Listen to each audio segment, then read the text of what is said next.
open the door, you're in Apter's Alley, and you're going to take heed of today's afterthoughts. Lots and lots to talk about.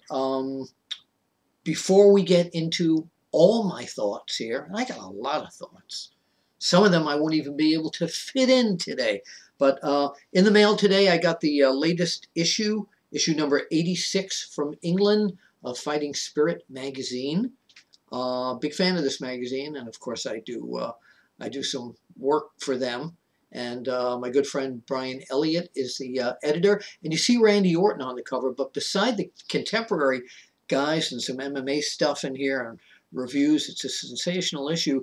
There is an in-depth story about the fabulous Moolah. Now, word has been spreading everywhere that I had an illicit affair with the fabulous Moolah. And of course, if there was cable TV and there was internet back in those days, it would have made the AJ John Cena alleged affair pale in comparison.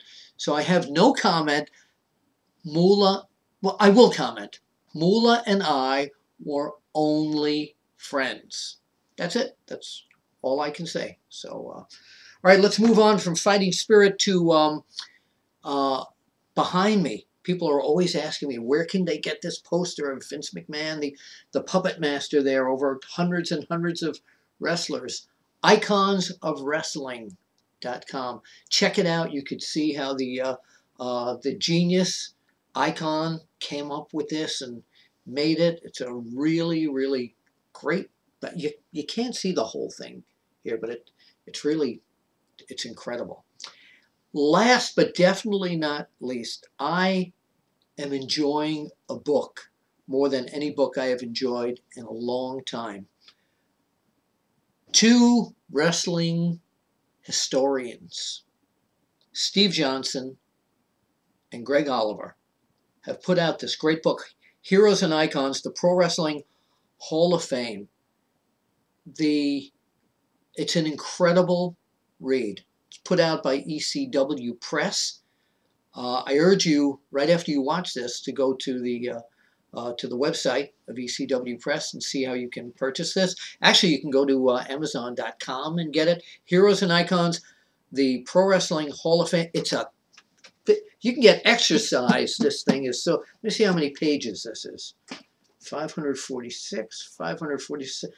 It's like 548 pages, and there's just great chapters on people like Rocky Johnson, Orville Brown, Steve Casey, Mil Mascaras, Eduardo Carpentier. Oh, goodness. Blimp Levy. You gotta check out the picture of Blimp Levy. But I can talk about it forever, but until you pick this up, this is great reading. I want to warn you, though. A lot of people like to take these bathroom readers. This is really heavy, so be careful. It's really worthwhile. I'm going to keep it up here because I'm nowhere near through with it. Some notes here. One who, and you people have heard about this. Our captain here at OneWrestling.com, Bob Ryder, was saddled with some health issues. He is out of the hospital. He's back home. Hope you're watching this, Bob, because everyone here at OneWrestling.com, almost lost that. Everybody here at OneWrestling.com, Bob, wishes you a very speedy recovery. And we're glad you're home and getting back into the routine of things like what we all do at home, paying bills, getting phone calls from solicitors. It's great. So welcome home, Bob Ryder. We're glad you're back.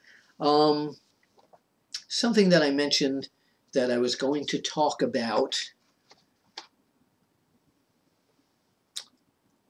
Within the past few weeks, we lost two incredible professional wrestlers, and both of them were very good friends of mine.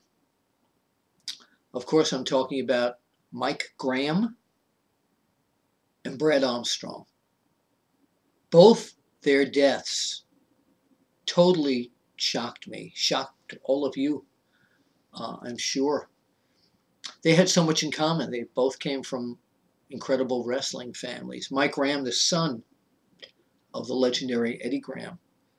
And of course, Brad Armstrong. Wow. Brad Armstrong, his dad, Bullet Bob Armstrong, his brothers, Road Dogg, Jesse James, Brian Armstrong, Scott Armstrong, Steve Armstrong. It's so sad to lose people, not just in this business, but anywhere at a young age, like they died. And I want to digress a little bit. I knew Mike Graham really well, and he was a really, it's funny because people keep saying everybody's a nice guy.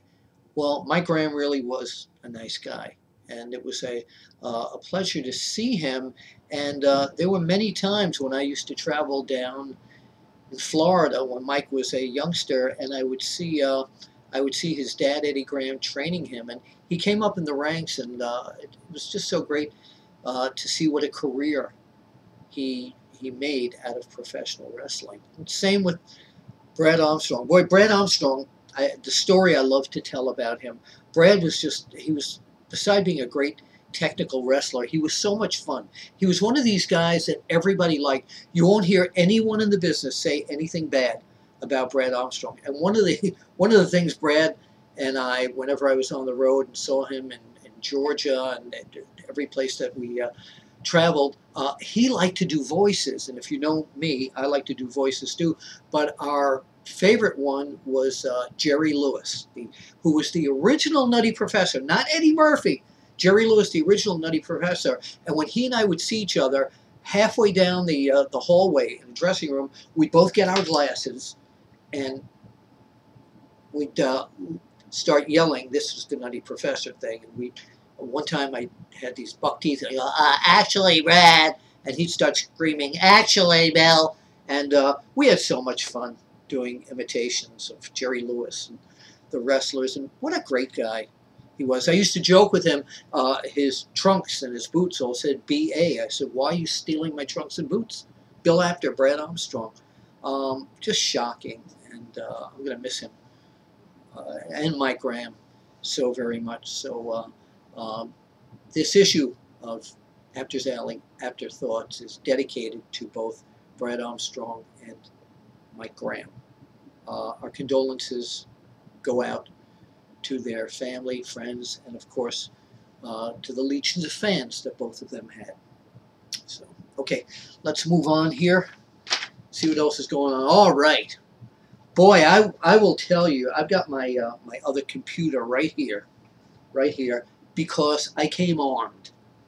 The reaction to Jerry Lawler's comeback. First of all, welcome back the King, Jerry Lawler. It was great to see him come back in the ring, and he was so emotional. It was really wonderful to know how much you fans and everybody in the business care about Jerry the King Lawler.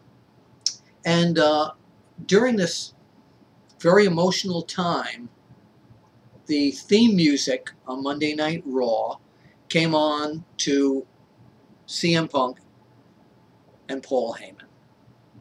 Okay, so I didn't know where they were going with this. Neither did you, obviously. Lawler got out of the ring very quickly, thank goodness. Well, Punk totally disrespected him. I mean, the verbiage that he used for Jerry Lawler was just unforgivable, really, disrespected him. But this is wrestling. And then Paul Heyman feigned a heart attack. And it took it to the next level, like these guys were really making fun of Jerry Lawler, which they were. Now, here's the point. 90% of the emails that you sent me on OneWrestling.com, YouTube, and Facebook were all, forget it. You were all ticked off about it. And yet, the other 10% of you said, what the hell? This is wrestling. And here's one from Michael Ryan, who said that this is great because Jerry Lawler focused back on wrestling again. So that's terrific. He got his mind off of this and going right back into business. Okay, so that's one of the positive comments. Here's another one from Virginia Michaels. No relationship to Shawn Michaels that I know of. She said, what's everybody so mad about? This is pro wrestling. It's a lot of fun. You know, how could we condemn CM Punk for doing this when this is what he was told to do by the WWE writers? Same thing with Paul Heyman. This was probably a Heyman idea anyway. Okay, so let's, Ken Levy, one of my oldest friends here, wrote in. He says, Bill, totally disrespectful, but creative. Loves to exploit sickness, and the theme of Punk's angle is respect / disrespect. I like this one from Rodney Hildebrand. He said, and I'm going to read this like I am with all of these verbatim, to borrow a line from the NFL Live guys, come on, man. Did you really expect Vince McMahon not to come up with a way to bring Jerry Lawler's heart attack into a storyline? He did it with JR's Bell's palsy, as well as many other countless real-life happenings. And he goes on and on here. So let's move over to, those are some of the Facebook comments that I got. Let's move over to some of your YouTube comments. Metal Showgirl, I like that. She says, I'm hoping this isn't the way that they're starting an angle because it was so horrible that I'd seriously put it on the level of the Washington comment in the level of bad taste. It was bad idea, bad taste. Smiley Inc. 800 says it was nothing more than cheap heat for Punk. I thought he was better than that. Why is Heyman, even in the WWE, all he does is hold up the belt, certainly fall from grace.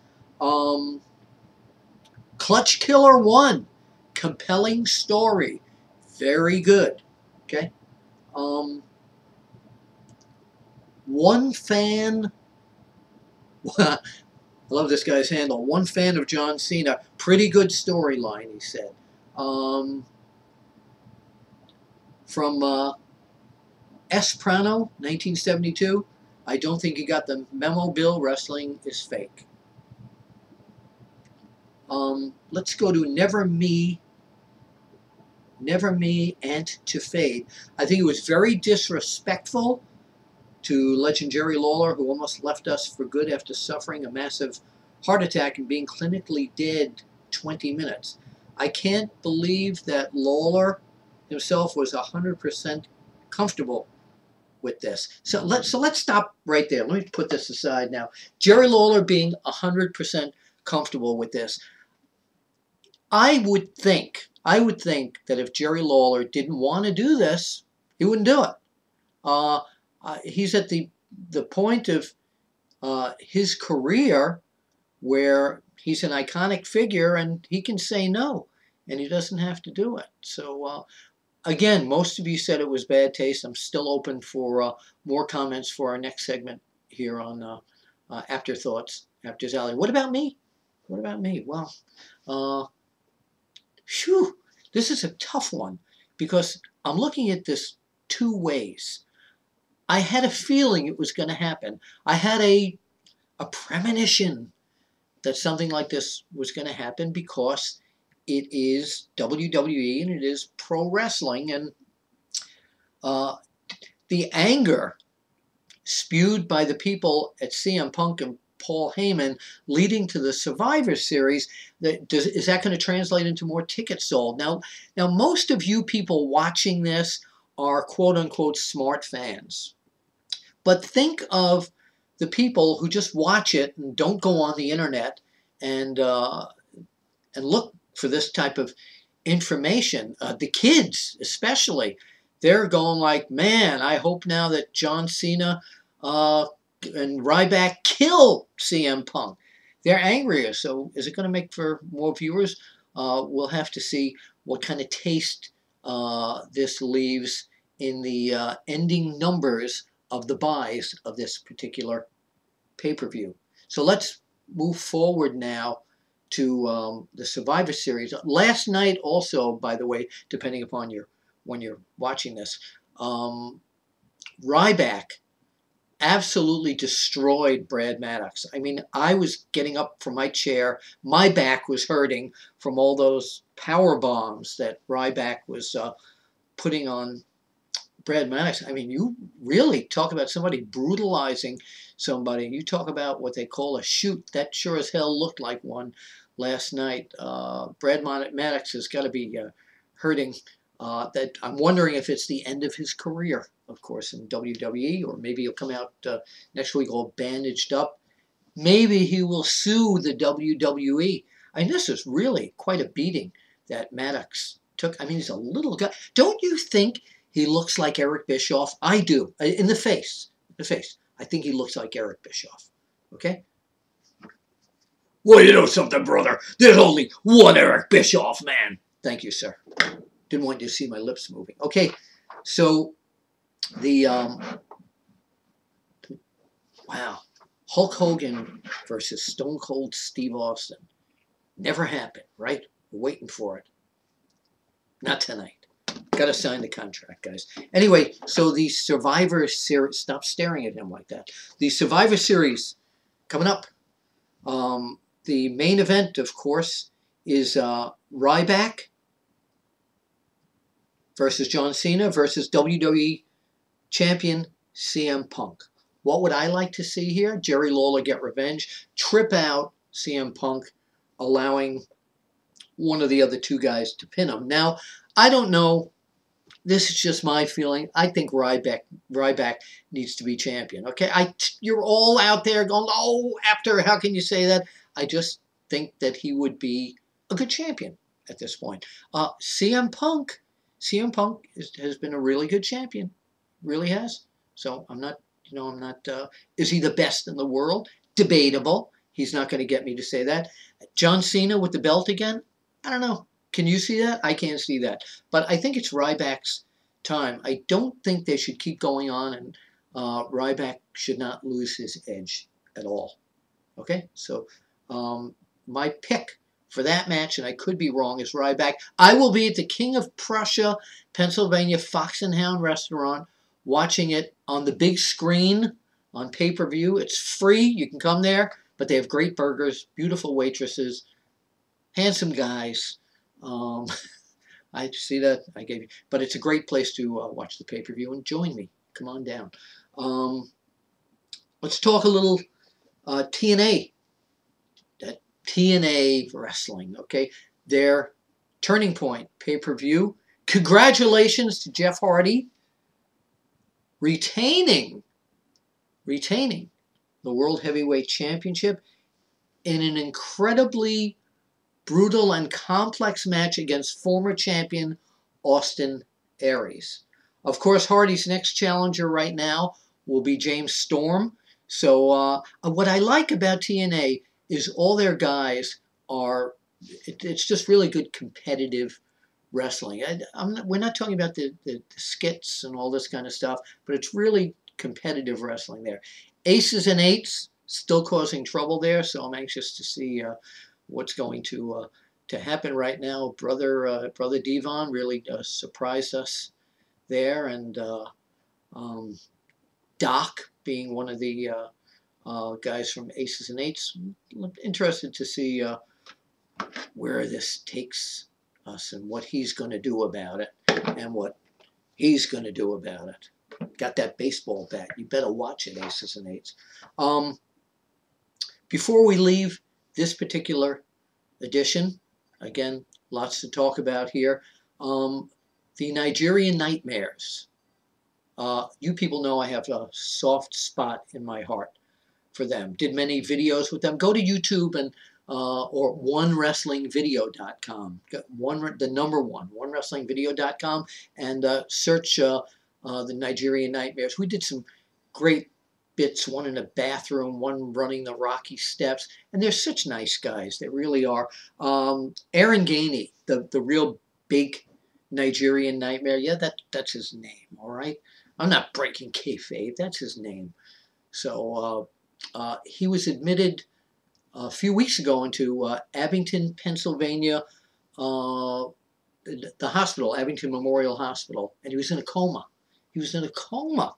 And he came out of the coma, and I went and saw him 2 days ago, and he wants me to say hello to all his fans. I will be going to his hospital room somewhere in the next few days and taping an entire after chat with him in the hospital to find out what happened to him.